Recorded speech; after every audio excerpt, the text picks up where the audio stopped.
oo ku hadlaya magaca hay'adda wadaniga ah ee CCBRS agaasimeeda guud waxa maanta sharaf noo ah inaan ku wareejino isbitaalka gobolka Berbera agab iskugu jira dawooyin iyo qalab caafimaad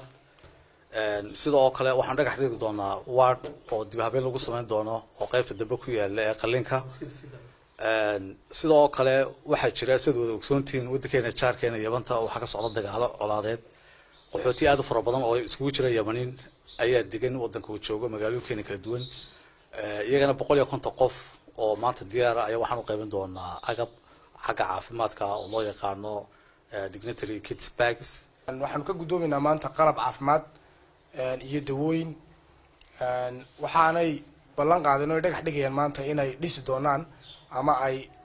qabiyo tiri doonaan wardkan ragga ee qalinka kaasoo nu bedeli doono ward emergency oo lagu fuliyo hawlaha degdega maadaama ay ognahay in accidents ama uu shilalku nagu badan yahay mashruucan waxa aad uga soo shaqeeyo ka hawlgalay wasaaradda badan waxa ugu horeeya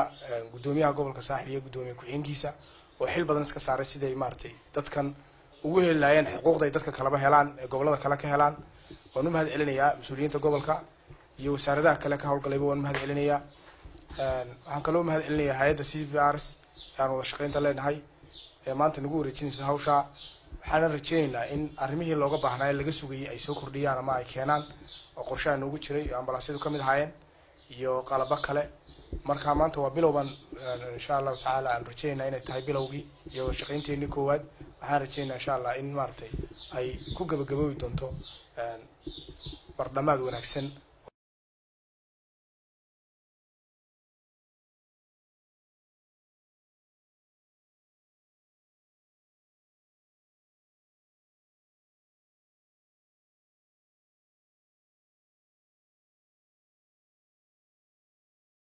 ilaahay baa mahad leh halkan waxaan uga mahadnaqayaa madaxweynaha Jamhuuriyadda Soomaaliland maanta waxaan joognaa waa xoradii UNHCR ee dadka qaxootiga ee ka soo barakacay Yaman oo ah dad jilicsan aad iyo aad waxaan ugu mahadnaqayaa gargaarka inta badan ay xukuumadda iyo hay'adda UNHCR iyo CCBRS ay la garab joogaan dadka